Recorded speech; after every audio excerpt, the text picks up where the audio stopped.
अधिकारी जय भीम, जय सेवा, जय जिजाऊ, जय शिवराय.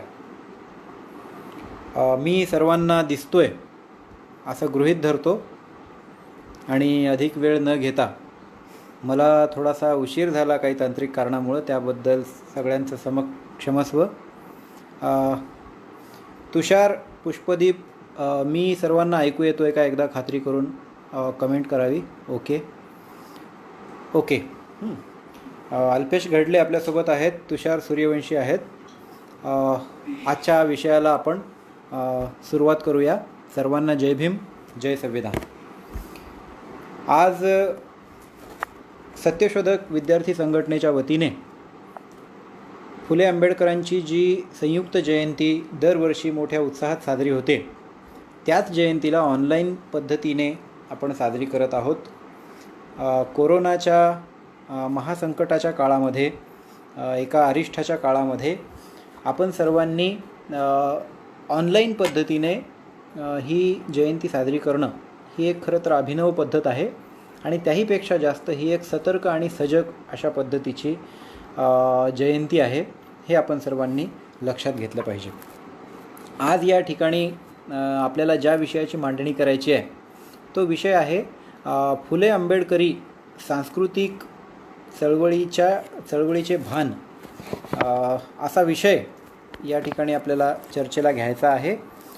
मी या विषयाची थोडक्यात मांडणी करेन. आपण सर्वजण या ठिकाणी आहातच. सूचनेच्या मार्फत, कमेंटच्या मार्फत आपण मला सूचना करू शकता. माझी मांडणी कशी होते किंवा ती कशी असायला पाहिजे, तुमचे प्रश्न, तुमच्या शंका, तुमची वेगळी मतं आपण सर्व इथे या ठिकाणी खुल्या पद्धतीने शेअर करू शकतो. सर्वांना जय भीम. डेव्हिड पवार आहेत, अल्पेश घडले, तुषार सूर्यवंशी, सर्वांना, आणखी बरेच लोक या ठिकाणी आहेत. सर्वांना क्रांतिकारी जय भीम. सांस्कृतिक हा शब्द ज्यावेळी आपण ऐकतो तेव्हा संस्कृतीशी या शब्दाचा काही एक संबंध आहे, हे आपण लक्षात घेतला पाहिजे. आणि त्यातल्या त्यात फुले आंबेडकरांचं सांस्कृतिक भान ही एक पुन्हा वेगळी एक गोष्ट आहे. ज्या सांस्कृतिक संघर्षाची वाच्यता पहिल्यांदा महात्मा फुल्यांनी आधुनिक काळामध्ये केली, तीच वाच्यता आणि तो जो सांस्कृतिक संघर्षाचा आवाज होता, जो बुलंद प्राचीन मध्ययुगीन प्रत्येक काळामध्ये वेगवेगळ्या महामानवांनी केला, त्या सर्व महामानवांना पहिल्यांदा आपण या जयंतीच्या कार्यक्रमामध्ये अभिवादन केलं पाहिजे. संस्कृती ही संकल्पना कशी निर्माण झाली, केव्हा निर्माण झाली आणि या संस्कृतीचा अर्थ आपण काय घेतो, मुळात त्याचा अर्थ काय आहे आणि सांस्कृतिक संघर्षासाठी, सांस्कृतिक परिवर्तनासाठी आपल्याला कोणत्या कोणत्या माध्यमांची गरज आहे, हे सगळं समजून घेण्यासाठी पहिल्यांदा आपल्याला संस्कृती म्हणजे काय आणि सांस्कृतिक परिवर्तन म्हणजे काय हे लक्षात घेतलं पाहिजे. संस्कृती आणि सभ्यता असे दोन शब्द आपल्याकडे प्रचारात आहेत. संस्कृती हा शब्द बऱ्याचदा माणसाची, समाजाची, समूहाची जी जीवनशैली आहे, या जीवनशैलीच्या अनुषंगाने वापरण्यात येतो. संस्कृती ही एक अशी संकल्पना आहे की ज्या संकल्पनेला केवळ एकाच स्वरूपात आपण अभिव्यक्त करू शकत नाही. संस्कृती ही संकल्पना कॉम्प्रेहेन्सिव्ह पद्धतीची आहे. कॉम्प्रेहेन्सिव्ह म्हणजे एकाच वेळी अनेक मुद्द्यांना एकत्रितपणे घेऊन उभी राहणारी संकल्पना. म्हणजे संस्कृती म्हणजे काय, तर संस्कृतीमध्ये अनेक साऱ्या गोष्टींचा समुच्चय एकत्रितपणे आपण गृहीत धरतो आणि तो गृहीत धरायलाही पाहिजे. सांस्कृतिक संघर्ष, सांस्कृतिक परिवर्तन ह्या संकल्पनांचा, या शब्दांचा आपण एरवी काय अर्थ घेत असतो किंवा हे शब्द आपल्या डोळ्यासमोर जेव्हा येतात तेव्हा पहिल्यांदा आपल्या मनासमोर कोणतं चित्र उभं राहतं, याचाही आपण विचार केला पाहिजे. साधारणपणे जेव्हा संस्कृती असं आपण म्हणतो तेव्हा आपल्या प्रथा, परंपरा, आपल्या धारणा, आपली भाषा, आपलं साहित्य, अशा अनेक गोष्टी आपल्या डोळ्यासमोर उभ्या राहतात. या सगळ्यांचा समावेश संस्कृतीमध्ये होतोच, परंतु या गोष्टींचाच अर्थ म्हणजे केवळ संस्कृती आहे असं नव्हे. संस्कृतीमध्ये याच्या व्यतिरिक्त अनेक साऱ्या गोष्टी येत असतात. इरावती कर्वे यांनी संस्कृतीची 2 रूपे असतात असं सांगितलेलं आहे. 2 रूपे ही कोणती असतात, तर एक असतं संस्कृतीचं बाह्य स्वरूप आणि एक असतं अंतस्थ स्वरूप. बाह्य स्वरूपामध्ये आपल्याला वेशभूषा, केशभूषा, आपल्या प्रथा, परंपरा आणि हे सगळे सण उत्सव वगैरे हे सगळे दिसतात. परंतु अंतस्थ स्वरूपाची जी एक संस्कृती आपल्या सगळ्यांच्या समाजामध्ये विखुरलेली असते, आपल्या मनाच्या संस्कारांवरती खूप मोठा एक भार टाकून असते, त्या संस्कृतीचा सुद्धा आपण या निमित्तानं विचार करायला पाहिजे. ज्याप्रमाणे एखादी नदी असते, त्या नदीच्या पाण्याला आपण पाहू शकतो, नदीचा प्रवाह आपण पाहू शकतो, परंतु जमिनीच्या आतमध्ये जे त्या नदीचे अंतर्गत झरे आहेत हे मात्र आपण पाहू शकत नाही. एखादी विहीर आहे, परंतु ती विहिरीतलं पाणी आपल्याला डोळ्यांना दिसू शकतं, परंतु त्या विहिरीच्या आतमध्ये जे पाणी येतं आहे ते कुठल्या म्हणजे जमिनीच्या आतल्या स्तरातून वेगवेगळ्या झऱ्यांमधून कशा पद्धतीने येत असतं हे मात्र आपल्याला दिसत नाही. संस्कृतीच्या बाबतीत हे उदाहरण मी यासाठी देतो आहे की आपल्याला बाह्य संस्कृती दिसत असते, परंतु अंतस्थ संस्कृती जी आहे, जी लोकांच्या धारणांमध्ये लपलेली आहे, जी लोकांच्या विचारांमध्ये अभिव्यक्त होत असते, जी लोकांची मनोवृत्ती घडवत असते, लोकांवरती संस्कार लहानपणापासून करत असते, या सगळ्या संस्कृतीकडे आपण दुर्लक्ष करणं आपल्याला परवडणारं नसतं. सोप्या आणि साध्या शब्दामध्ये आपण एवढं समजून घेऊ शकतो की माणसाने सामाजिक जीवन जगण्याची जी पद्धत विकसित केलेली आहे, जी रीत विकसित केलेली आहे, ती रीत म्हणजे संस्कृती.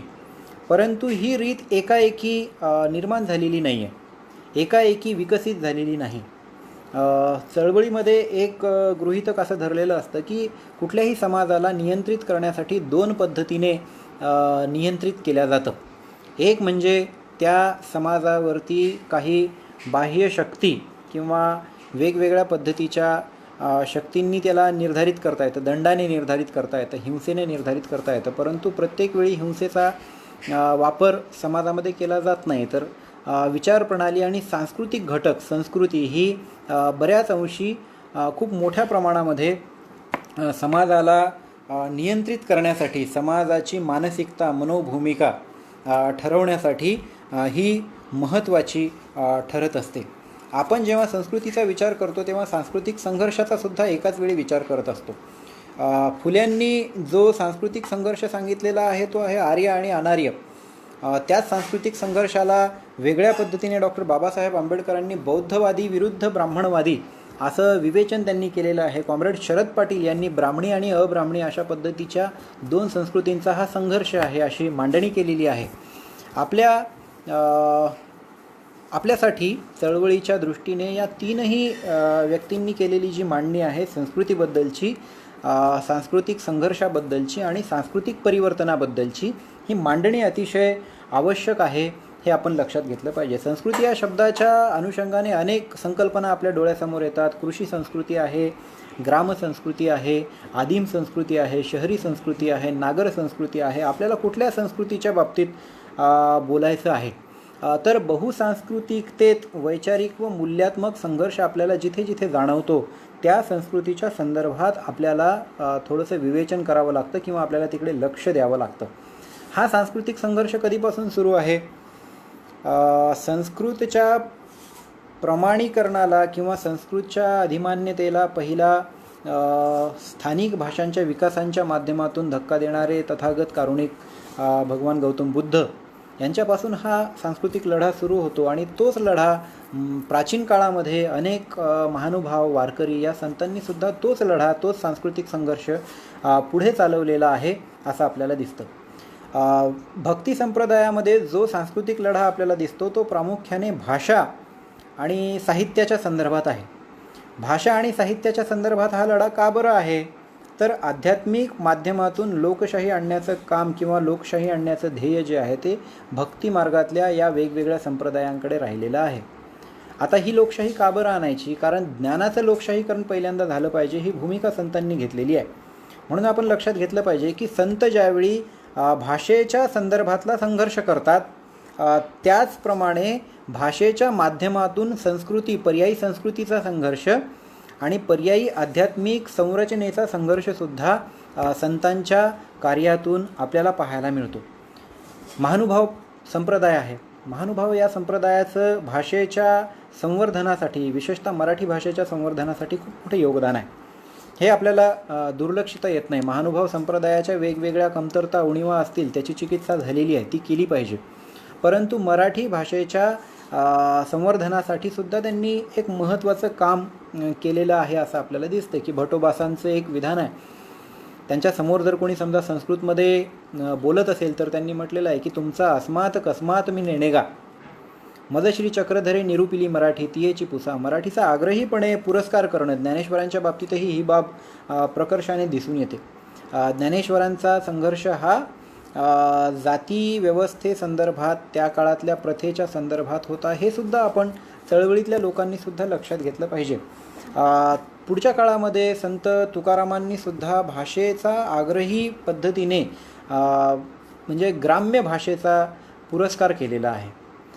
ग्राम्य भाषेचा पुरस्कार हा संस्कृतच्या पांडित्यपूर्ण भाषेच्या प्रमाणीकरणाला केलेला एक सांस्कृतिक पद्धतीने विरोध या दृष्टिकोनातून आपण या भाषेच्या संघर्षाकडे पाहायला पाहिजे. एकनाथांचा मुलगा हरिपंथ जेव्हा एकनाथांना संस्कृतच्या संदर्भात काही प्रश्न त्यांच्यासमोर उभे करतो किंवा संस्कृतचं पांडित्य दाखवण्याचा प्रयत्न करतो, तेव्हा एकनाथ त्याला म्हणतात की संस्कृत जर देवे केली तर मराठी काय चोरांपासून आली काय, असा प्रश्न त्यांनी केलेला आहे. हे सगळे संदर्भ मी तुम्हाला यासाठी सांगतोय की मराठी भाषेच्या संवर्धनामध्ये, मराठी भाषेच्या आग्रहीपणे केलेल्या पुरस्कारामध्ये सुद्धा एक सत्ता संघर्ष, एक सांस्कृतिक संघर्ष दडलेला आहे.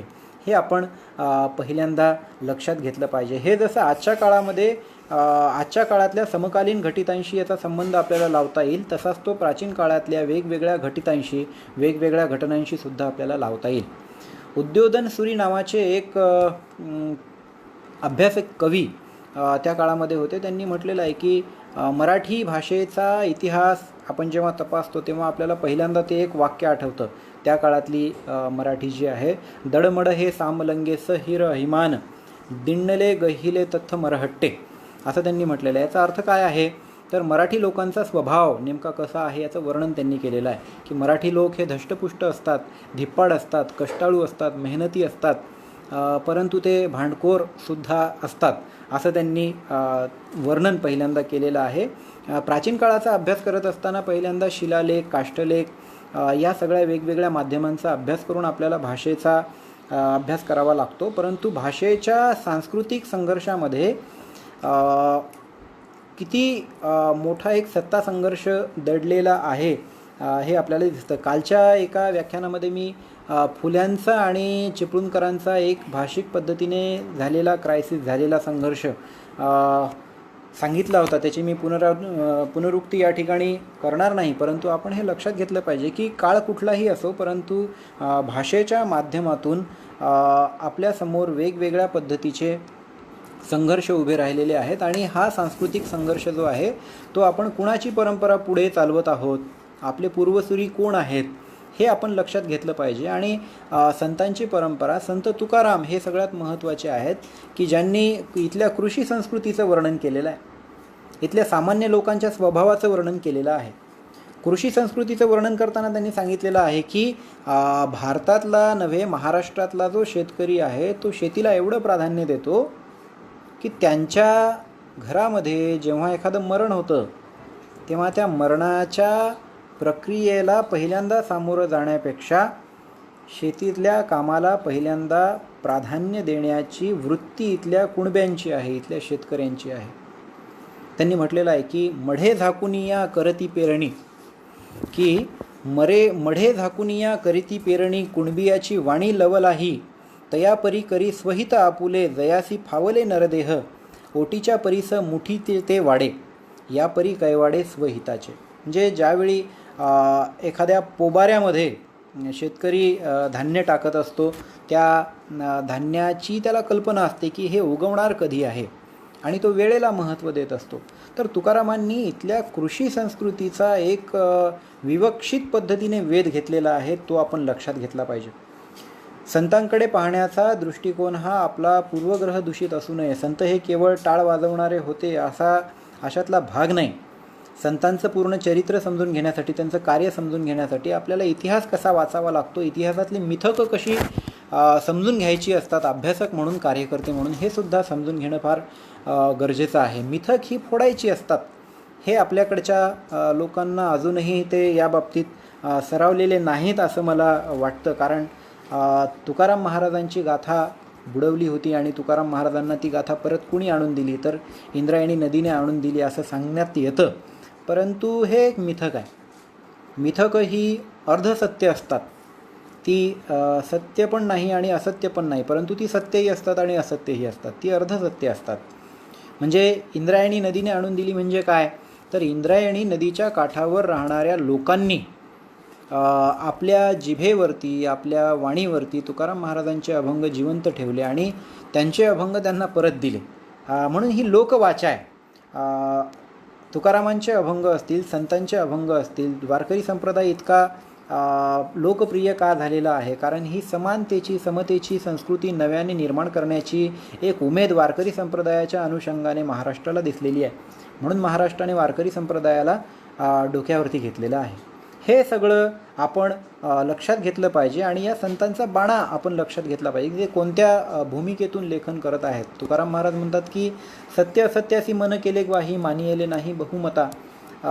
सत्याचा पुरस्कार करण्यामध्ये आमची भूमिका कुठेही कमी पडू नये, असत्याला असत्य म्हणण्यामध्ये आमची भूमिका कुठेही कमी पडू नये, ही इथल्या संतांनी सांगितलेली लोकांची मनोभूमिका आहे. वेगवेगळ्या पद्धतीच्या कमेंट्स या ठिकाणी येत आहेत, परंतु मी असं करेन की पहिल्यांदा थोडीशी माझ्या पद्धतीने मांडणी करतो आणि मग वेगवेगळ्या पद्धतीच्या प्रश्नांची आपण चर्चा करूया. तर आपला मुद्दा होता की भाषा ही भाषेचा संघर्ष हा आपण पहिल्यांदा लक्षात घेतलं पाहिजे. मराठी भाषेमध्ये ज्या म्हणी आहेत, जे लोकविचार आहेत, जे इतकंच नाही तर शिव्यासुद्धा आहेत, हे सगळे संस्कृतीचा घटक आहेत. संस्कृतीच्या अभ्यासाचा हे घटक होऊ शकतात. मराठीमध्ये एक म्हण आहे जी फार सुंदर आणि मार्मिक अशा पद्धतीची म्हण आहे आणि त्या म्हणीतून आपल्या संस्कृतीचा सुद्धा आढावा आपल्याला येतो. एक म्हण अशी आहे की कुणब्या घरी दाणं, बामणा घरी लिवणं आणि महारा मांगा घरी गाणं. कुणब्यांसाठी, ब्राह्मणांसाठी आणि महारामांगांसाठी कोणतं कोणतं काम त्यांच्या घरी दिलेलं आहे याचं वर्णन त्या म्हणीमध्ये आहे. ही म्हण जी आहे ती जाती व्यवस्था प्रथेमध्ये वेगवेगळ्या पद्धतीच्या कामाची विभागणी आणि त्याला त्या कामांना चिटकून आलेली प्रतिष्ठा किंवा अप्रतिष्ठा या सगळ्या गोष्टींना लक्ष करणारी आहे. आपण हे लक्षात घेतलं पाहिजे की ब्राह्मणाने फक्त लिहिलं पाहिजे, वाचन केलं पाहिजे, अभ्यास केला पाहिजे, अध्ययन केलं पाहिजे, कुणब्यांनी शेती पिकवली पाहिजे आणि सगळ्या समाजाच्या जेवणाची व्यवस्था केली पाहिजे, अन्नाची व्यवस्था केली पाहिजे आणि गाणं वाजवणं हे जे कामं आहेत हे निकृष्ट आहेत, ती आपली कामं नाहीत, ती कुठेतरी महारामांगांची कामे आहेत, अशी एक धारणा, अशी एक मनोवृत्ती या म्हणीतून व्यक्त होते. पुढच्या काळामध्ये हे चित्र बदललेलं आहे. ते का बदललं याचा वेध आपण घेतला पाहिजे की गाणं किंवा एखादं वाजवणं किंवा सांस्कृतिक क्षेत्र जे आहे, जसं मी म्हटलं की सांस्कृतिक म्हटल्या आपल्या डोळ्यासमोर ज्या काही गोष्टी येतात, एक म्हणजे कला येते, साहित्य येतं आणि वेगवेगळ्या पद्धतीच्या संगीताचे आविष्कार येतात, चित्रपट येतात. ह्या सगळ्या गोष्टींचा अर्थ म्हणजे संस्कृती आहे. परंतु संस्कृती म्हणजे केवळ याच गोष्टी आहेत असं नाही, हे मी सांगण्याचा प्रयत्न करतो आहे. म्हणून मी आत्तापर्यंत भाषेच्या संदर्भात थोडंसं विवेचन केलं की भाषा ही माणसाच्या समाजाची मनोवृत्ती आणि समाजाचा स्वभाव काय असतो ही सांगणारी एक गोष्ट आहे. म्हणून आपण आपल्याकडच्या म्हणी जेव्हा पाहतो तेव्हा काही म्हणी पुरुषप्रधानता आपल्याकडे किती भिनलेली आहे हे सांगत असतात आपल्याला फक्त त्या दृष्टीने त्या म्हणींकडे पाहावं लागतं. एक म्हण आहे मराठवाड्यामध्ये की नवऱ्याने मारलं आणि पावसाने झोडपलं तर कुणाला सांगायचं. आता ही म्हण नवऱ्याने केलेली जी हिंसा आहे, पुरुषाकडून झालेली जी हिंसा आहे, या हिंसेचं नैसर्गिकीकरण करणारी म्हण आहे. म्हणजे पावसाला जसं आपल्याला थांबवता येत नाही तसं माणसाने किंवा पुरुषाने स्त्रीला जर मारलं तर त्याला थांबवता येत नाही. अशी एक पराभूत मानसिकता समाजाची, इथल्या स्त्रियांची व्यक्त करणारी ही एक म्हण आहे. म्हणून एका अर्थाने भाषेतल्या म्हणी ज्या आहेत या समाजाच्या धारणा व्यक्त करत असतात. धारणा केवळ व्यक्तच करत नाहीत तर धारणा तयारसुद्धा करत असतात. उदाहरणार्थ आपल्याकडे काही वाक्प्रचार होत असतात आणि लोक एकमेकांना सांगत असतात की प्रामाणिक राहिलं पाहिजे, कष्टाळू राहिलं पाहिजे आणि कष्ट करणाऱ्या माणसाने आपलं पोट जे लोक पाळत आहेत, आपल्याला रोजगार जे देत आहेत त्यांच्याशी प्रामाणिक राहिलं पाहिजे. आणि ते म्हणतात की खाल्ल्या मिठाला जागलं पाहिजे. खाल्ल्या मिठाला जागलं पाहिजे म्हणजे काय, तर तुम्ही ज्या व्यक्तीकडून पगार घेता, ज्या व्यक्तीच्या उत्पन्नातून तुम्ही आपलं स्वतःचं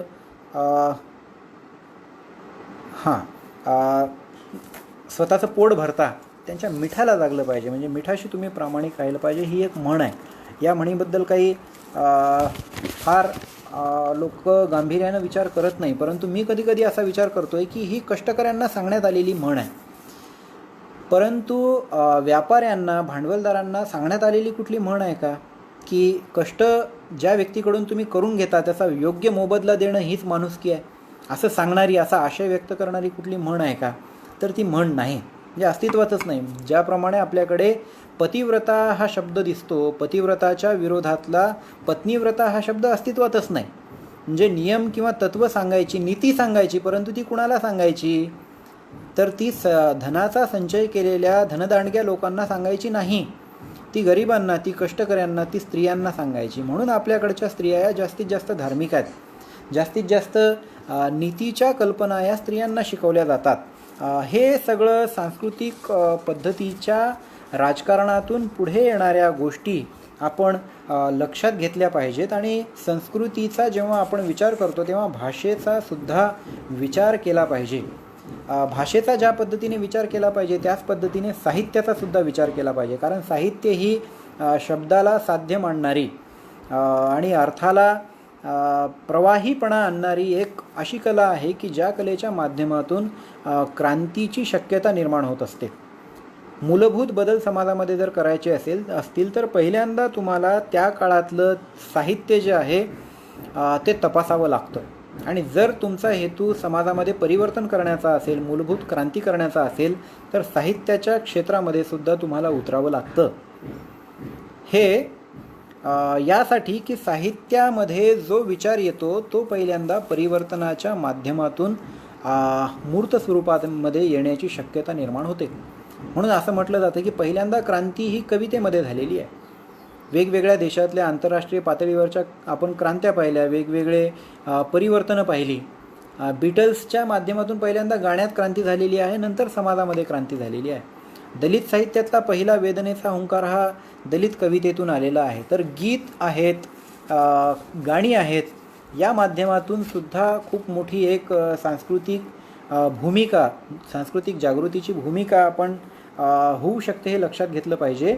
आणि गीत असेल, कविता असेल, ही कशाची माध्यमं आहेत, तर ही साहित्याची माध्यमं आहेत. साहित्याचे प्रकार आहेत वेगवेगळे आणि या साहित्याच्या वेगवेगळ्या प्रकारांना हाताळण्यापूर्वी आपल्याला साहित्याबद्दलची एक निर्णायक अशी बैठक, एक वैचारिक बैठक आपल्याला तयार करता आली पाहिजे, स्वीकारता आली पाहिजे. आणि स्वीकारलेली जी तात्विक बैठक आहे ती आचरणात आणता आली पाहिजे.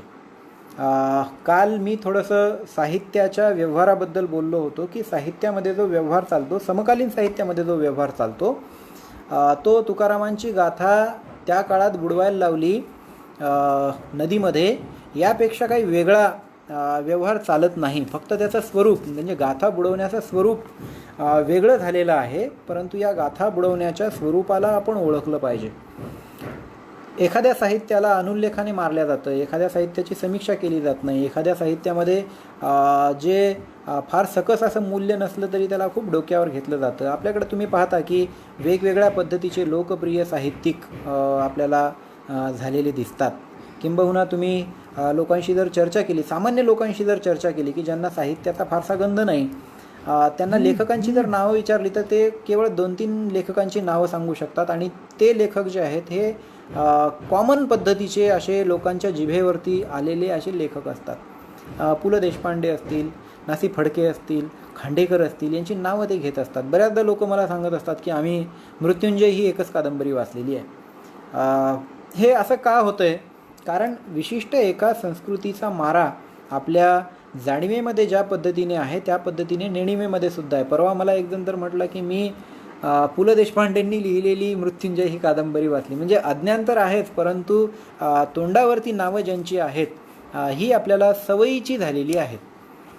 काल मी वेगवेगळ्या मालिकांमध्ये जी आडनावं वापरली जातात, लीड रोलमध्ये जे अभिनेते असतात, अभिनेत्या असतात, यांची थोडक्यात चर्चा केली होती. मी पहिल्यांदा ती चर्चा केली अशातला भाग नाही, यापूर्वीसुद्धा ती चर्चा झालेली आहे. त्या विषयाकडे आपण येऊया.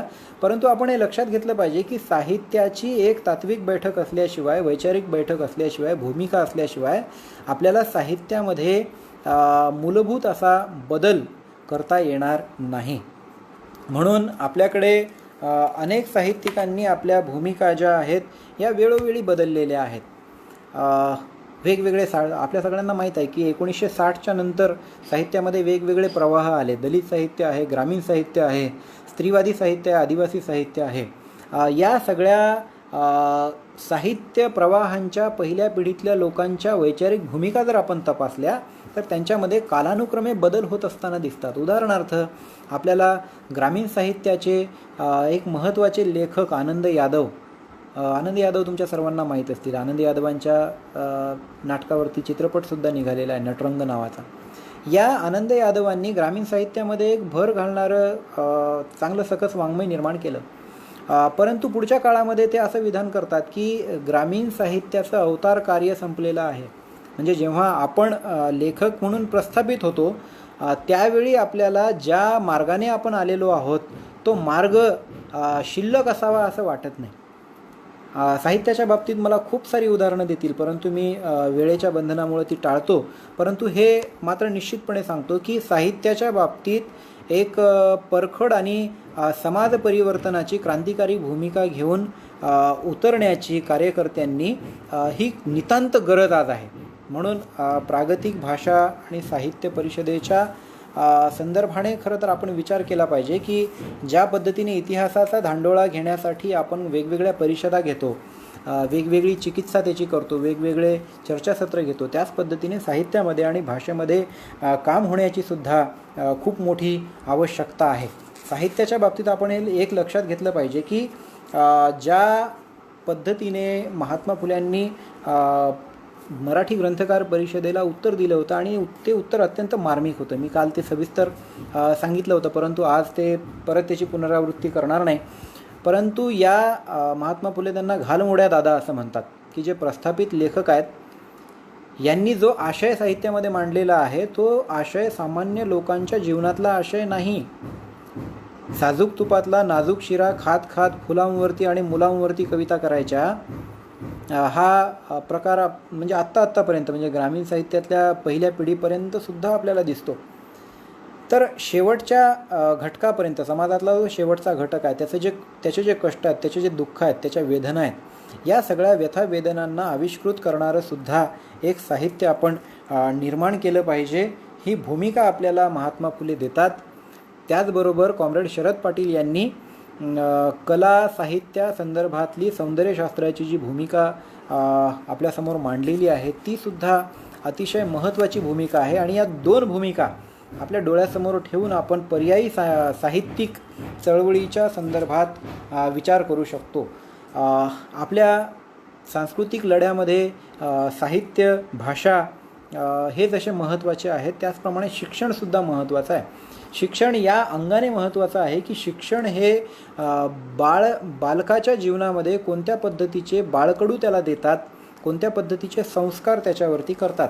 आपल्या सर्वांना माहीत आहे आणि एक वाक्य खूप आपल्याकडे वापरलं जातं की गणपतीचा आणि भटजीचा असं सांगणाऱ्या बाराखडीच्या माध्यमातून कोणत्या पद्धतीची मूल्यव्यवस्था आपल्याकडच्या विद्यार्थ्यांवर, लहान मुलांवरती, त्यांच्या मनावरती बिंबत असते. गणपतीचाच असतो का, वरची दुसरी विधानं किंवा दुसरे शब्द नाहीत का, असा प्रश्न आपल्याकडे उपस्थित केला जातो आणि तो खरं तर मूलभूत प्रश्नसुद्धा आहेच. परंतु त्याचबरोबर आपल्या शालेय जीवनामध्ये ज्या पद्धतीच्या संस्कृतीचा अंगीकार होतो, उदाहरणार्थ तुमच्या शाळेमध्ये जर सरस्वती पूजन होत असेल तर तुमची सरस्वतीकडे पाहण्याची केवळ एक दैवी भूमिका राहत नाही, तर ते आपल्या संस्कृतीचं प्रतीक आहे, ते ज्ञानाचं प्रतीक आहे, अशा पद्धतीची एक गुळचिट भ्रम आपल्या मनामध्ये, विद्यार्थ्यांच्या मनामध्ये निर्माण होतो, जो संविधान विरोधी आहे. म्हणजे संविधान विरोधी सगळ्या मूल्यांची जोपासना ही पहिल्या वर्गापासून लहान मुलांच्या मनावरती करण्याचं काम आपल्याकडचं शिक्षण करत असतं. मी शिक्षणावरती जास्त बोलणार नाही, परंतु या शिक्षणाच्या माध्यमातून बहुसंख्याकवादी, जमातवादी सहज भाव, ज्याला अँटोनियो ग्रामशी कॉमन सेन्स असं म्हणतात, तो सहज भाव निर्माण होतो, हे आपण लक्षात घेतलं पाहिजे. आणि हा केवळ कॉमन सेन्स राहत नाही, तर या कॉमन सेन्सच्या माध्यमातून असंवेदनशीलता माणसामध्ये निर्माण होते आणि शिक्षणाच्या माध्यमातून, संस्कारांच्या माध्यमातून एक असंवेदनशील जमातवादी माणूस निर्माण होण्याची प्रक्रिया आपल्या सांस्कृतिक परिवेशामध्ये रोज घडत असते. या रोज घडत असलेल्या प्रक्रियेकडे आपण डोळसपणे पाहिलं पाहिजे. ही प्रक्रिया ज्याप्रमाणे प्रस्थापित शिक्षणाकडून होत असते, त्याचप्रमाणे लोकसाहित्याच्या माध्यमातून या सगळ्या प्रथा परंपरांना, प्रस्थापित मूल्यांना विरोधसुद्धा होत असतो, परंतु आपलं त्याकडे लक्ष असत नाही. म्हणजे लोककला ज्या आहेत, गोंधळामधले जे विनोद आहेत, जागरणामधल्या ज्या विडंबनाच्या कविता आहेत, काव्य आहेत, यामध्ये इथल्या वैदिक परंपरेबद्दलचा, इथल्या श्रीमंत लोकांबद्दलच्या एका वेगळ्या पद्धतीच्या विरोधाचा स्पर्श तिथे झालेला असतो. उदाहरणादाखल मी जिथे आत्ता सध्या राहतो त्या ठिकाणी झाडीपट्टीमध्ये काही गीतं गायली जातात. विशेषतः झडत्या आणि बिरवे असे इथले काही स्थानिक भाषेतले काही लोककला प्रकार आहेत. झडती म्हणजे महादेवाची गाणी आहेत, झडत्या आहेत, बिरवे आहेत.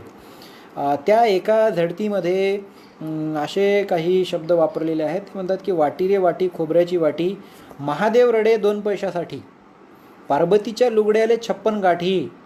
महादेव रडे 2 पैशासाठी, पार्वतीच्या लुगड्याले 56 गाठी, देव कवा धावला गरिबासाठी, एक नमन गौरा पार्वती हर बोला बोला हर हर बोला हर हर महादेव.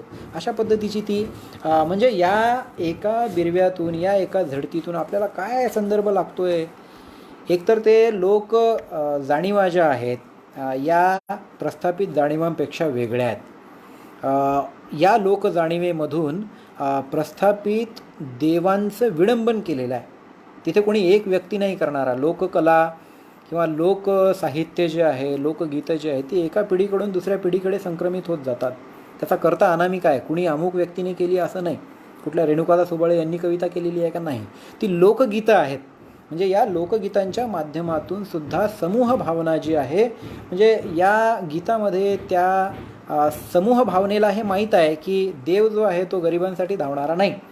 पार्वतीच्या लुगड्याला 56 गाठी आहेत. म्हणजे देवांचं मानवीकरण या अशा लोकगीतांमधून होत असताना आपल्याला दिसतं. अशी अनेक गीतं आहेत ज्याचा अभ्यास आपण करू शकतो.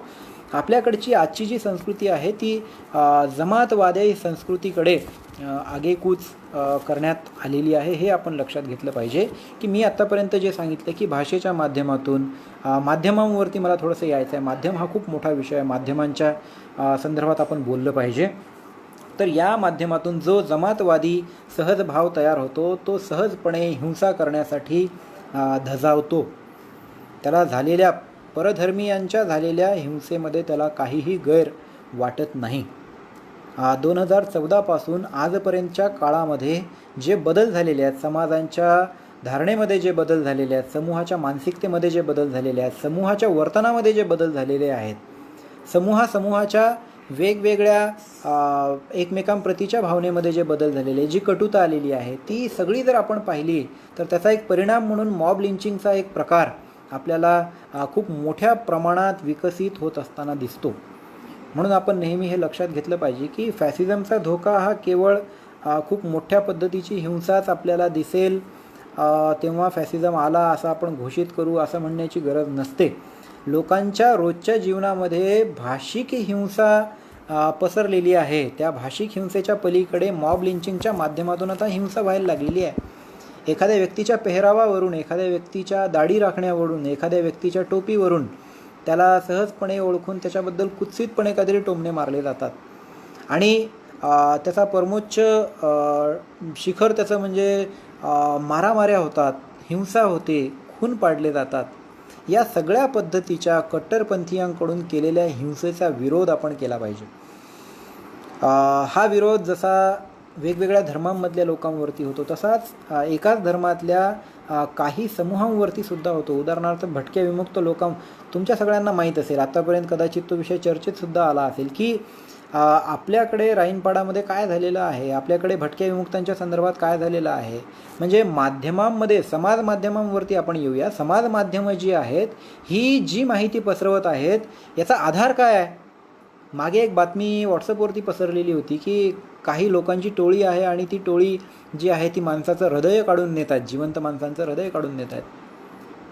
भटक्या विमुक्तांचा जो समाज होता तो इथल्या लोकांना त्या बातमी पाहून त्यांनी त्या लोकांकडे पाहिलं. त्यांना असं वाटलं की हेच लोक आहेत.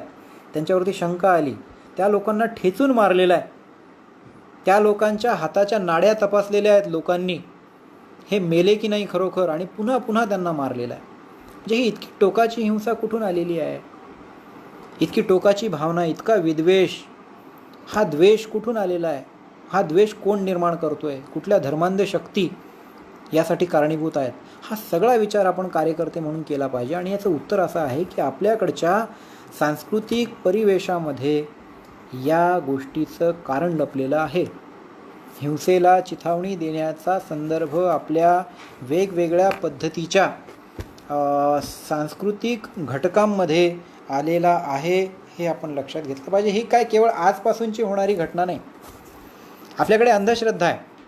आपल्याकडे डाकीन हा एक शब्द आहे. डाकीन म्हणजे काय, एखादी बाई जर काळी जादू करत असेल तर तिला डाकीन म्हटलं जातं. कुलटा हा शब्द आहे.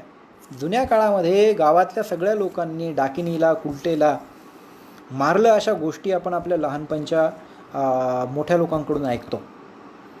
आता हे काय आहे, अंधश्रद्धेच्या माध्यमातून पूर्वीच्या काळापासून, पुरातन काळापासून चालत आलेल्या मॉब लिंचिंगचं हे पूर्वरूप आहे, हे आपण लक्षात घेतलं पाहिजे.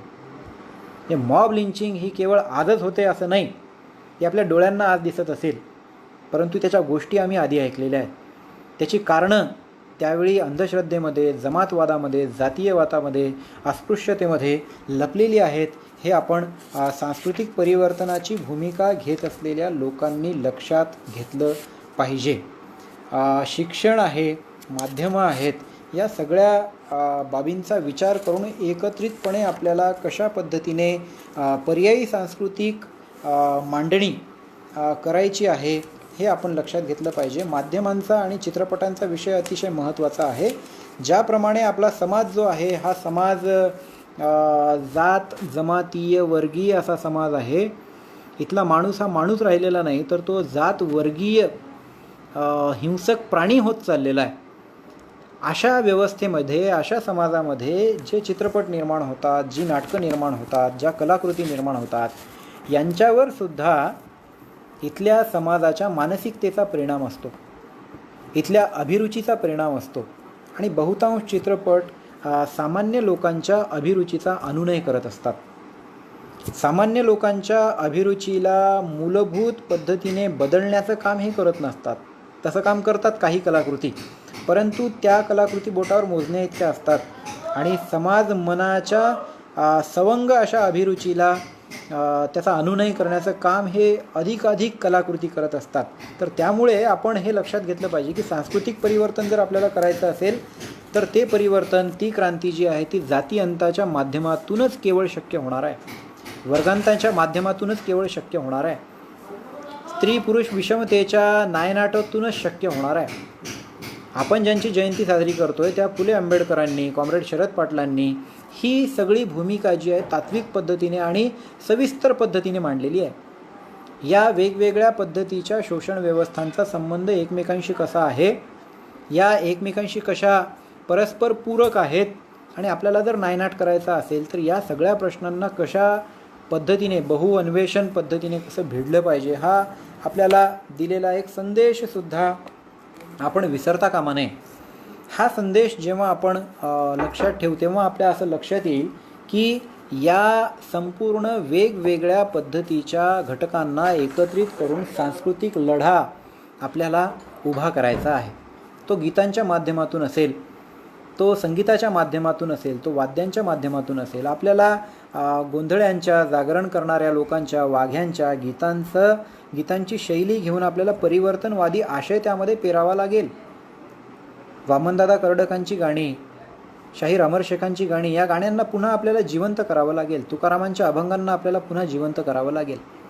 आणि नव्या काळामध्ये नव्या तरुणांच्या अभिरुचीला वळण देण्याचं काम आपल्याला सांस्कृतिक संघर्षामध्ये प्राधान्यक्रमाने करावं लागेल. हे आपण लक्षात घेतलं पाहिजे. आपल्याकडच्या ज्या लोककला आहेत या खऱ्या कला आहेत. म्हणजे आपण संगीताचा इतिहास जेव्हा लिहिला गेला आणि संगीताचा इतिहास जर आपण बारकाईने पाहिला, शास्त्रीय संगीताबद्दल बोलतो आहे मी, की त्यातले सगळे राग हे वेगवेगळ्या मुस्लिम लोकांनी निर्माण केलेले आहेत. त्यामध्ये कुठला ब्राह्मण आपल्याला दिसत नाही की यांनी रागांची निर्मिती केली, असं नाही होत. परंतु कला जेव्हा प्रस्थापित कलेला जेव्हा प्रतिष्ठा मिळायला लागली, तेव्हा इथल्या एका ब्राह्मण वर्गाने त्यावरती अधिकार सांगितलेला आहे. म्हणजे या कलेच्या संदर्भात आपण लोककलेच्या माध्यमातून परिवर्तनवादी आशय आपल्या कलाकृतीमध्ये पेरण्यासाठी कटिबद्ध राहिलं पाहिजे. आपल्याकडच्या वेगवेगळ्या लोककलांना नव्या रूपात सादर करण्याचा प्रयत्न आपण केला पाहिजे. आज अनेक कलाकार, अनेक शाहीर, अनेक जलसाकार आपल्यातले हे हा प्रयत्न करीत आहेत आणि तो खूप स्तुत्य उपक्रमसुद्धा आहे. त्यांना आपण पाठबळ दिलं पाहिजे आणि त्यांच्या त्या प्रयत्नाच्या माध्यमातून डॉक्टर बाबासाहेब आंबेडकरांनी म्हटलं होतं की माझं एक भाषण आणि इकडे म्हणजे माझी 10 भाषणं आणि एक सांस्कृतिक कार्यक्रम हे बरोबर आहेत. त्याचा प्रभाव खूप मोठा आहे. तर सांस्कृतिक म्हणजे भगतसिंगही म्हणतात की या देशातल्या तरुणांच्या तोंडी कोणतं गाणं आहे यावरून त्या देशाचं भवितव्य ठरत असतं. संस्कृतीची चर्चा करत असताना आपल्याला वेगवेगळ्या संस्कृतीचा उल्लेख आपण केला, परंतु सगळ्यात महत्त्वाची चंगळवादी संस्कृती निर्माण झालेली आहे. म्हणजे आपल्याकडच्या तरुणाला जेव्हा तो गावामध्ये राहतो, खेड्यामध्ये राहतो, त्यावेळी त्याच्या घरामध्ये कौलारू नसतात, परंतु त्याच्या घरावरती डिश टीव्हीची छत्री मात्र आलेली आहे. त्याच्या घरातली जेव्हा लाईट जाते तेव्हा त्याला प्रश्न हा पडत नाही की माझ्या शेतामध्ये आता पाणी जाईल की नाही, वीज गेलेली आहे. त्याला पहिल्यांदा प्रश्न हा पडतो की माझ्या मोबाईलची बॅटरी किती आहे आणि ती बॅटरी टिकेल की नाही.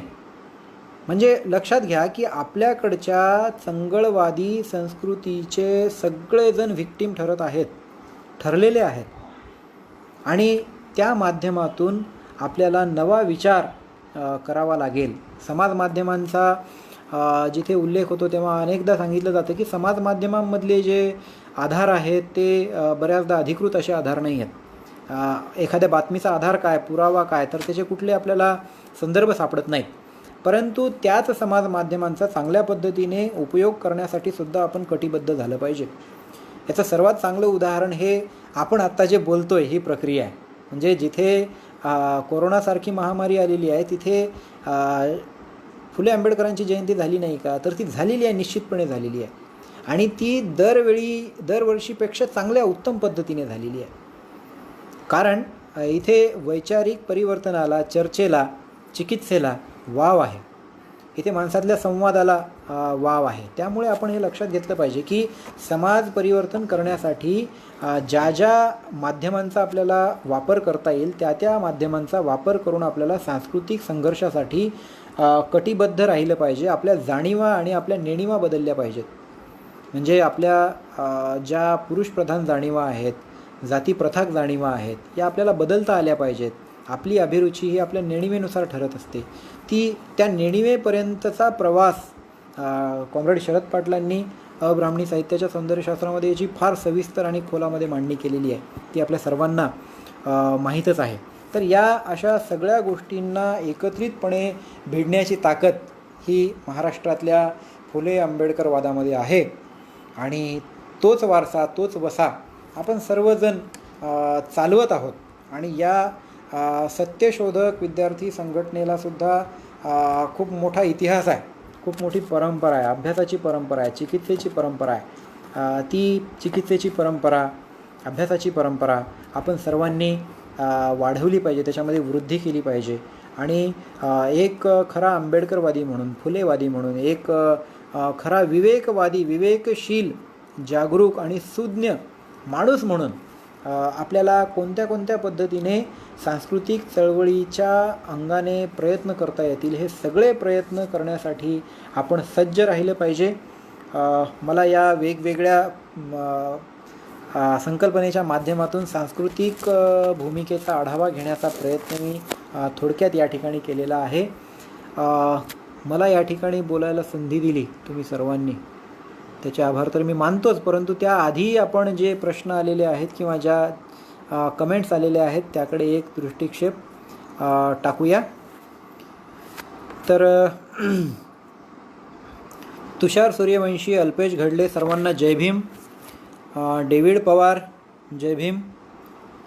काही प्रश्न अमोल खरात, सत्यशोधक विद्यार्थी संघटनेचे कार्यकर्ते आहेत. अच्छा, हे या कमेंटमध्ये सगळ्यांना हका मारलेल्या आहेत तुषारने. मित्रांनो, या चर्चेला जास्तीत जास्त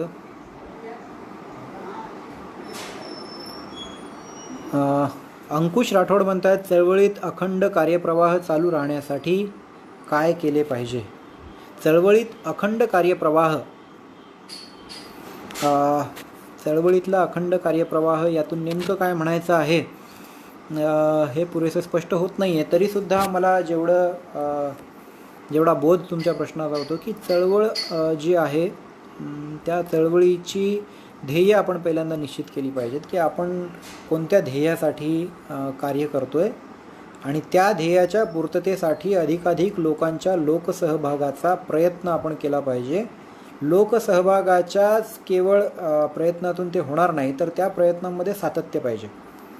आणि या सातत्यपूर्ण सामूहिक प्रयत्नाच्या माध्यमातून आपलं जे इप्सित आहे, आपल्याला जे मिळवायचं, आपले जे गोल आहे, त्या गोलचा आपण तिथपर्यंत जाण्याचा प्रयत्न केला पाहिजे. चळवळीमध्ये एक गोष्ट आपण लक्षात ठेवली पाहिजे नेहमी, की चळवळीमध्ये प्रबोधन ही पहिली पायरी आहे आणि प्रबोधनच दुसरी पायरीसुद्धा आहे. म्हणजे प्रबोधनाच्या प्रक्रियेला निरंतरपणे आपण पुन्हा पुन्हा स्वतःची चिकित्सा करणं, पुन्हा पुन्हा आपल्या मतांचं परीक्षण करणं, पुन्हा पुन्हा आपल्या मतांना पारखून घेणं, तपासणं आणि आपल्या भूमिकेवर कृतिशील पद्धतीने चालण्याचा प्रयत्न करणं, इतरांना त्यामध्ये सम्मिलित करून घेणं, हे आपण करणं शक्य आहे. त्यासाठी आपण नेहमी प्रयत्नरत राहिलं पाहिजे. अंकुश राठोड यांचं म्हणणं आहे की संस्कृती सामाजिक प्रतीके वापरणे गरजेचे असते का? हां, बऱ्याचदा असं म्हटलं जातं की आजची जी लढाई आहे ती प्रतीकांची लढाई आहे आणि अशी पण मांडणी होती की प्रतीकांच्या लढाईपुढे, प्रतीकांपुढे विचार आहे. म्हणजे प्रतीकांना महत्त्व आहेच चळवळीमध्ये, विचार परिवर्तनामध्ये, क्रांतीमध्ये प्रतीकांना महत्त्व आहे, परंतु प्रतीकं हे साध्य नाहीत. प्रतीकांचा वापर करून आपल्याला आपल्या ज्या क्रांतिकारक एका समाजस्थितीची अपेक्षा आपण करतोय ती साध्य करता यायला हवी.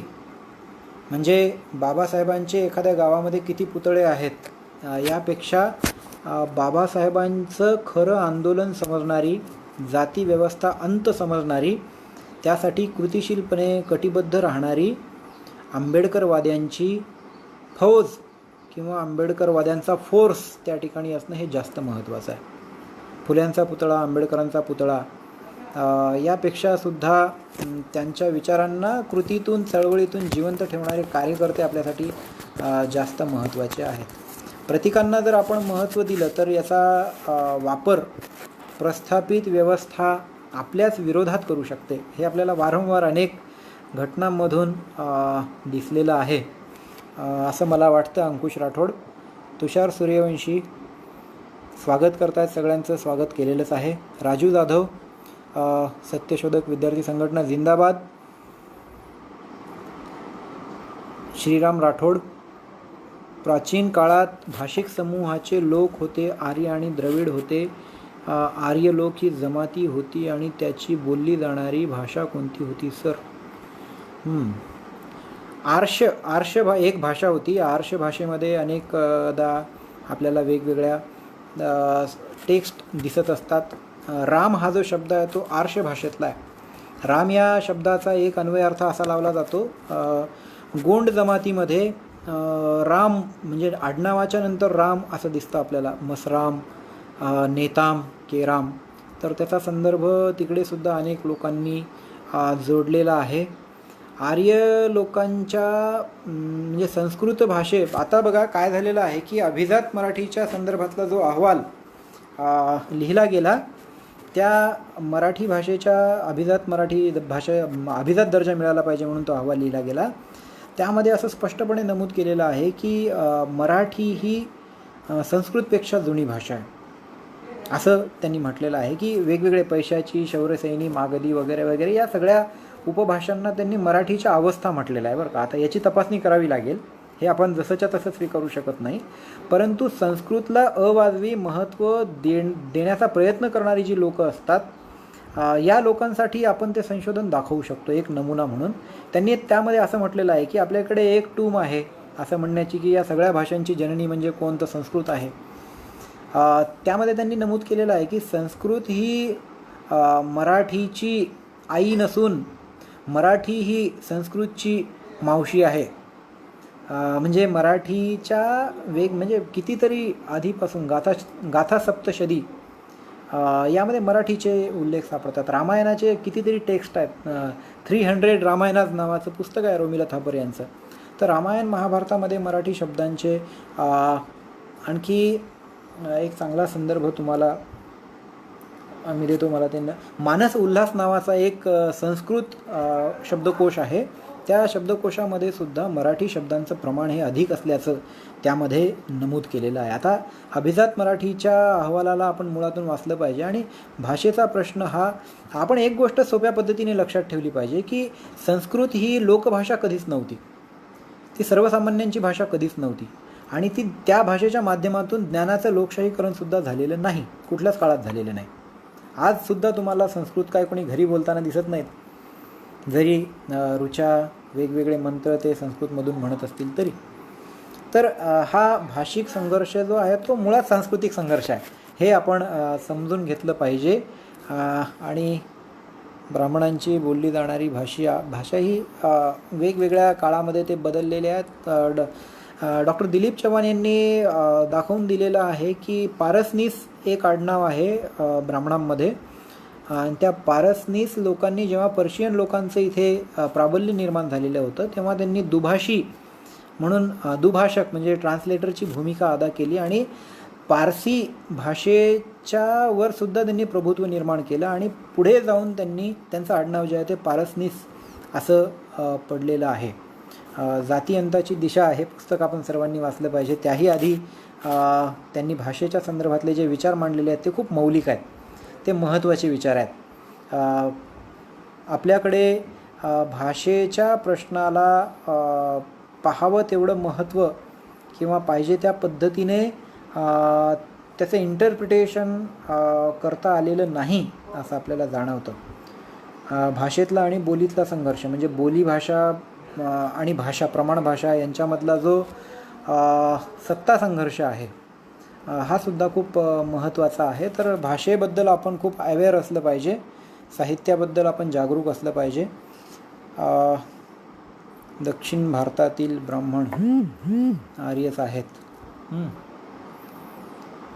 आहेत का असा त्यांनी प्रश्न केलेला आहे. बघा काय आहे की ब्राह्मण आपल्याकडे जाती व्यवस्था आहे. जाती व्यवस्थेमध्ये पुन्हा उपजाती आहेत. म्हणजे बाबासाहेब आंबेडकर सांगतात की 6,500 जाती नंतरच्या काळामध्ये वाढल्या असं मानण्यात येतं. जातींच्या पुन्हा उपजाती म्हणजे 12 माशी, 11 माशी वगैरे वगैरे. ब्राह्मणांबद्दल बोलत असताना आपण बऱ्याचदा ब्राह्मण हे एकसंध आहेत असं समजून बोलत असतो, जे चुकीचं आहे. म्हणजे ब्राह्मणांमध्ये सुद्धा अनेक उपजाती आहेत. ब्राह्मणांमध्ये किरवंत नावाची एक जात आहे. प्रेमानंद गजवी यांनी किरवंत या नावाचं नाटक लिहिलेलं आहे. किरवंत म्हणजे ज्यांना केवळ मर्तिकाची विधी करण्याचं काम त्यांना दिलेलं आहे. त्या उपजातीचा त्यांच्या अंतर्गत समूहामध्ये उपहास होतो अशी मांडणी त्यामध्ये केलेली आहे. तर हे आपण समजून घेतलं पाहिजे. साळुंकेंशी बोलताना त्यांनी मला एकदा सांगितलं होतं की माणसाच्या शरीरामध्ये जेवढी हाडं आहेत 206 आहेत की 8 आहेत, तर 206 जेवढी हाडं आहेत काश्मीर ते कन्याकुमारीपर्यंत ब्राह्मणांमध्ये तेवढ्या उपजाती आहेत. आता यातलं वास्तव किंवा यातलं तथ्य तपासून घ्यावं लागेल, तेवढा वेळ आपल्याकडं नाही. परंतु आपण हे लक्षात घेतलं पाहिजे की त्यांच्यामध्ये वेगवेगळ्या जाती आहेत, उपजाती आहेत. देशस्थ कायस्थ CKPचा पुन्हा नवीन वाद आपल्याला काही दिवसांपूर्वी दिसून आलेला आहे. जातीच्या बेसवरती आपण मात्र ब्राह्मण्याची चिकित्सा करतो, ब्राह्मण्ययुक्त ब्राह्मणांची आपण चिकित्सा करतो. परंतु ब्राह्मणांमध्ये कुणीही पुरोगामी असू शकत नाही असा आपण अंदाज त्या आधारे बांधू शकत नाही. म्हणजे इतिहासाच्या लोकांना तुम्ही त्याबद्दल सविस्तर चर्चा करू शकतात की वंश नावाची जी गोष्ट आहे, रेस हा सिद्ध होऊ शकत नाही. वेगवेगळ्या वंशांचे संकर या ठिकाणी झालेले आहेत असं मानण्यात येतं. तर जर आपण वंश मांडणार नसू, जर आपण जात मांडणार नसू, तर जातीच्या आधारावरती इतक्या टोकाचं डिस्क्रिमिनेशन आपण नाही करू शकणार. म्हणजे आपला लढा जो आहे तो जाती अंताचा आहे. आपल्याला केवळ ब्राह्मणांना धरून झोडपायचा आहे असा अर्थ कुणीही घेऊ नये. आपल्याला ब्राह्मणी व्यवस्थेची चिकित्सा करायची आहे, ब्राह्मणी व्यवस्थेच्या जाणीवेची चिकित्सा करायची आहे, ब्राह्मणी व्यवस्थेच्या नेणिवेची चिकित्सा करायची आहे. ब्रॅह्मणिकल क्लास, कास्ट, पॉलिटिक्स काय आहे त्याची चिकित्सा करायची आहे आणि त्याला भेदायचं आहे. परंतु ब्राह्मणांच्या म्हणजे विशिष्ट व्यक्तीला आणि एका संपूर्ण जातीला आपल्याला दोषारोपण करायचं नाही. म्हणजे हे यासाठी मी सांगतोय की ज्याप्रमाणे एखाद्या जातीमध्ये चांगले लोक असतात त्याचप्रमाणे एखाद्या जातीमध्ये वाईट लोक असतात. प्रत्येक जातीमध्ये चांगली लोक असतात, प्रत्येक जातीमध्ये वाईट लोक असतात. आपला लढा हा जाती व्यवस्थेचा बिमोड करण्यासाठी आहे. हे सगळं काही उद्ध्वस्त झालं पाहिजे. जाती व्यवस्थेच्या अनुषंगाने येणाऱ्या वेगवेगळ्या आर्थिक व्यवस्था असतील, भूसुधारणेच्या व्यवस्था असतील, ह्या सगळ्या मुळापासून बदलणं हे आपलं गोल आहे, हे आपलं उद्दिष्ट आहे. आणि त्या जाती व्यवस्था अंताकडे जात असताना आपल्याला सर्वांना सोबत घ्यायचं आहे. आपल्याला शेतकरी जमातींना सोबत घ्यायचं आहे, आपल्याला आर्थिक सर्वहारांना सोबत घ्यायचं आहे, आपल्याला सांस्कृतिक सर्वहारांना सोबत घ्यायचं आहे आणि भटक्या विमुक्तांना सोबत घ्यायचं आहे. भटक्या विमुक्तांचे प्रश्न खूप विदारक आहेत, खूप गंभीर आहेत, भयंकर आहेत. लॉकडाऊनच्या या काळामध्ये त्यांचे काय हाल होत आहेत मला वाटतं यावरती मांडणीसुद्धा नारायण भोसले यांनी केलेली आहे. तर या सर्वांची जात जाणीव संपुष्टात येऊन जाती अंताच्या लढ्यावरती ते आपलं लक्ष कसं केंद्रित करू शकतात हे आपलं उद्दिष्ट असायला हवं. म्हणून मी ज्या भटक्या विमुक्तांचं प्रतिनिधित्व करतो, या भटक्या विमुक्तांचा प्रवाह जाती अंताच्या लढ्यामध्ये उतरला पाहिजे, यासाठी आपण सांस्कृतिक अंगाने कटिबद्ध राहून प्रयत्न केले पाहिजे आणि सांस्कृतिक आंदोलनाचा तो एक भाग असला पाहिजे. म्हणी वाक्प्रचार संस्कृती रुजवताना दिसतात, बरोबर आहे. कला, चित्रपट, गाणी म्हणजे संस्कृती नाही, अगदी बरोबर. केवळ चित्रपट म्हणजे संस्कृती नाही, अगदी खरं. आणखी कुणाचे जर काही प्रश्न असतील तर आपण विचारू शकता, आपण चर्चा करू. झाला का? 1 तास झालेला आहे. नवीन पिढीला काय संदेश देणार? डॉक्टर किशोर वासनिक आमचे चांगले मित्र आहेत. जय भीम सर. गोंदियाला डॉक्टर किशोर वासनिक हे राज्यशास्त्राचे प्राध्यापक आहेत आणि खूप चांगल्या पद्धतीने चळवळीची बांधिलकी मांडणारे आहेत. फुले आंबेडकरांचा वसा वारसा पुढे नेण्याची खरी ताकद त्यांच्यामध्ये आहे. जय भीम सर. नवीन पिढीला आपण संदेश देणार की सांस्कृतिक पॉलिटिक्स समजून घ्या, कल्चरल चेंजेस आले पाहिजेत, पॅराडाईम शिफ्ट झाली पाहिजे सांस्कृतिक क्षेत्रामध्ये. संगीता ठोसर, जय भीम.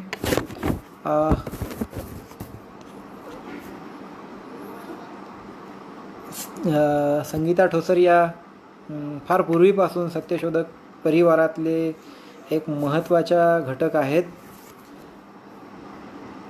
सांस्कृतिक लढ्यात लोककथांचा कसा वापर करता येईल, लोककथांचा वापर करता येईल. फिक्शनल रायटिंग आपण केली पाहिजे. फिक्शनल रायटिंगमध्ये वेगवेगळे फॉर्म आपण वापरतो.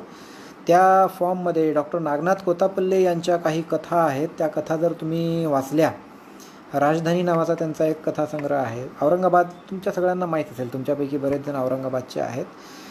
तर बऱ्याच ठिकाणी त्यांनी पोथ्यांमध्ये जी शैली वापरलेली असते, पोथ्यांमध्ये जी भाषा वापरलेली असते, त्या भाषेचा वापर करत करत लोककथेच्या पद्धतीने कथा लिहिलेल्या आहेत आणि त्यामध्ये आधुनिक आशय पेरलेला आहे. लोककथांचा खरं तर आपण गांभीर्याने विचार करायला पाहिजे. गॅब्रियल गार्सिया मार्केज नावाचा एक खूप मोठा साहित्यिक, ज्याला नोबेल पुरस्कार मिळाला, त्यांना त्यांची मुलाखत घेण्यात आली आणि तेव्हा त्यांनी सांगितलं की हे तंत्र, त्यांनी वेगळ्या पद्धतीचं एक तंत्र आपल्या लेखनामध्ये आणलेलं होतं, ज्याला मॅजिकल रिॲलिझम असं म्हणतात, जादुई वास्तववाद. तर त्यांच्या एका मुलाखतीमध्ये त्यांनी सांगितलं की मी हे तंत्र भारतातून घेतलेलं आहे आणि आश्चर्याची गोष्ट अशी की भारतातल्या महाराष्ट्रातून घेतलेलं आहे. त्याहीपेक्षा आश्चर्याची गोष्ट अशी की मराठीमध्ये लेखन करणारा हरिभद्र नावाचा एक लेखक होता आणि तो विदर्भातला होता. म्हणजे ही सुद्धा एक आश्चर्याची गोष्ट आपल्याला वाटू शकते, कारण पुणे मुंबई म्हणजे आपल्याला सांस्कृतिक शहरं वाटतात. जे काही चांगलं आहे ते तिकडं आणि जे काही वाईट आहे ते आपल्याकडं विदर्भामध्ये, मराठवाड्यामध्ये आहे असं आपल्याला वाटत असते. तर हरिभद्र या व्यक्तीने प्राचीन काळामध्ये अशा पद्धतीचा लोककथांचा फॉर्म वापरलेला आहे की ज्याचा प्रभाव भारतभरातल्याच नाही तर जगातल्या कथांवरती आहे. वेताळ पंचवीशी, सिंहासन बत्तीशी, अरेबियन नाईट्स या सगळ्या कथांवरती त्यांच्या शैलीचा प्रभाव आहे असं म्हटलं जातं. तर लोककथांचा फार गांभीर्याने विचार करत आपण सांस्कृतिक लढा पुढे नेला पाहिजे. जातीअंताचा लढा देताना स्त्रियांनी आपली भूमिका कशा प्रकारे बजावली आहे. जनाबाई याचं उत्तम उदाहरण आहे. डोईचा पदर आला खांद्यावरी, भरल्या बाजारी जाईन मी, अशी बंडाची भाषा जनाबाई मध्ययुगीन काळात करतात. वारकरी संप्रदायाने स्त्रियांना पहिल्यांदा म्हणण्यापेक्षा खूप मोठ्या फोर्सनी साहित्य निर्मिती करण्यासाठी, अभिव्यक्त होऊ देण्यासाठीचं स्वातंत्र्य मिळवून दिलेलं आहे. कान्होपात्रासारखी एका गणिकेच्या कुळात जन्मलेली स्त्रीसुद्धा समाज परिवर्तनाची बंडाची भाषा करायला लागते. हे आपल्याला वारकरी संप्रदायापासून ते आज तागायत म्हणजे आजपर्यंतसुद्धा स्त्रियांच्या भूमिका, म्हणजे ताराबाई शिंदे असतील किंवा अलीकडच्या काळातल्या कित्येक कार्यकर्ते असतील, त्या सगळ्यांची नावं आपल्या सगळ्यांना माहीत आहेत. यांनी खूप मोठी भूमिका केवळ सैद्धांतिक पातळीवरच नाही तर संघटनात्मक पातळीवर, ग्रासरूटच्या लेवलवरती सुद्धा बजावलेली आहेत. त्यांना सॅल्यूट आहे आणि ते काम खरंच खूप आवश्यक आहे. कन्नड भाषेतील जनपदे इतिहास म्हणून वापरण्यात येतात. एकंदरीत दक्षिण भारतातील शरण चळवळीने आजही जनपदे जपली आहेत, जतन केली पाहिजेत. अगदी बरोबर आहे अभिषेक देशमाने. बसवेश्वरांचा जो पंथ आहे तो बंडखोर पंथ आहे, जाती व्यवस्था विरोधी पंथ आहे. आजच्या काळात केवळ जाती अंताच्या चळवळीमध्ये त्यांना कसं आणता येईल यासाठी आपण प्रयत्न केला पाहिजे. अल्पेश घडले, जय भीम. अल्पेश घडले हे तुमसर परिसरातले चांगले शाहीर आहेत. अनेक उपक्रमांमध्ये त्यांचा सक्रिय सहभाग असतो आणि नव्या उमेदीचे ते कार्यकर्ते मित्र आहेत. महाराष्ट्रात कार्यरत असणारे सांस्कृतिक जलसे मंच यांना एकत्रित घेऊन शिबिर लावणे गरजेचे आहेत. त्यामधून नवनवीन कार्यकर्ते तयार होतील आणि संघर्षाला बळ मिळेल.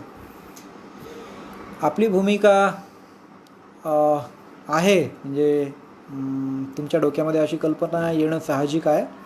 परंतु काय आहे की आपल्याकडे सांस्कृतिक संघटना चालवणारे, सांस्कृतिक भूमिका पुढे नेणारे वेगवेगळे लोक आहेत, वेगवेगळ्या त्यांच्या संघटना आहेत, वेगवेगळ्या त्यांच्या भूमिकासुद्धा आहेत. भूमिकांमध्ये वैचारिक तफावत असू शकते, मतभेद असू शकतात, परंतु आपल्या सगळ्यांचं ध्येय जे आहे, ज्या संविधानाच्या बचावासाठी आपण लढतोय, हे ध्येय एकच आहे आणि त्या ध्येयाच्या प्राप्तीसाठी आपण सर्वांनी सारख्या पद्धतीने काम करणं, योगदान देणं महत्त्वाचं आहेच. परंतु सगळेच लोक एका प्लॅटफॉर्मवरती येऊन काम करतील असा तर्क आपण किंवा अशी अपेक्षा आपण ठेवण्याची गरज नाही. म्हणजे वेगवेगळ्या प्लॅटफॉर्मवरती वेगवेगळ्या पद्धतीने जरी काम करत असतील तरी ते सगळे आपले बांधव आहेत. लोकशाहीचा आवाज ते बुलंद करत आहेत. संविधानाच्या रक्षणासाठी ते मैदानात उतरलेले आहेत. हे आपण लक्षात घेतलं पाहिजे. शिबिर लावलं पाहिजे. नवीन कार्यकर्ते तयार होतील आणि वेगवेगळ्या सांस्कृतिक चळवळीतल्या संघटनांमध्ये जे वेगवेगळे वैचारिक भेद आहेत यांचं रूपांतर मनभेदामध्ये होऊ नये अशी माझी एक प्रामाणिक इच्छा नेहमीच असते. आणि आपल्या आपल्या पद्धतीने आपण काम वाढवलं पाहिजे. व्यक्तिकेंद्रित दृष्टिकोन आपला असू नये. म्हणजे मी महत्त्वाचा आहे असं नाही होणार. आपल्या दृष्टीनं आपण केलेलं काम महत्त्वाचं असलं पाहिजे. आपल्या सामूहिक कामाला आपण कशा पद्धतीने उभारणी देतोय हे त्यामधून दिसलं पाहिजे. महाराष्ट्रामध्ये अनेक नामवंत शाहीर चांगल्या पद्धतीने काम करत आहेत. माझे मोठे बंधू संभाजीदादा भगत हे सुद्धा चांगल्या पद्धतीने काम करत आहेत. नवयान महाजलसाचे सचिन माळी, शीतल साठे हे सुद्धा खूप उत्तम पद्धतीने काम करत आहेत. सागर गोरखेंपासून रमेश गायचोर यांच्यापर्यंत सगळेच जे कार्यकर्ते आहेत सांस्कृतिक पद्धतीने नाविन्यपूर्ण रचना, नाविन्यपूर्ण जाणीव आणि नेणीव वेगळी असलेली रचना, गीतं लिहिण्याचा प्रयत्न करतात. तुमच्यापैकी अनेक जण शाहीर आहेत. तुषार चांगल्या पद्धतीने पुढे येतोय. अल्पेश आहे, तुषार आहे. आपण सगळ्यांना मनापासून सदिच्छा देतो.